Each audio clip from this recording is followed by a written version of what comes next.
புதையலின் புதிர். அத்தியாயம் 16. எடையை சமநிலைப்படுத்திய பின் பெட்டி திறக்கப்பட்டது.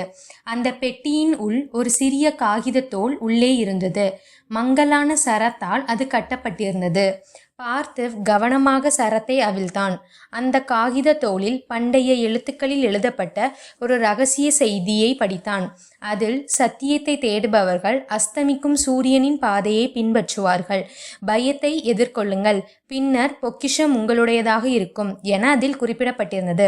பார்த்திவ் மனதிற்குள், இது தான் தேடிய புதையல் பற்றிய தேடல் மட்டுமல்ல, நீண்டகாலமாக மறைந்திருந்த ஒரு இரகசியத்தை வெளிப்படுத்த ஒரு சவாலாக இருக்கிறது என்று நினைத்து கொண்டான். திலகர் இந்த செய்தி புதையலை திறப்பதற்கான திறவுகோலாக இருக்க வேண்டும் என்று மனதில் நினைத்தான்.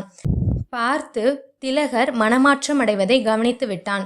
பார்த்திவ் புன்னகைத்துவிட்டு சூரியன் அஸ்தமிக்கும் பாதையை பின்பற்றி மேற்கு அடிவானம் நோக்கி புறப்பட்டான். அவர்கள் நடந்து செல்லும் பொழுது நிலப்பரப்பு அடர்ந்த காட்டிலிருந்து வறண்ட பாலைவனமாக மாறியது. இருவரும் அதை கண்டு அதிர்ச்சியடைந்தனர்.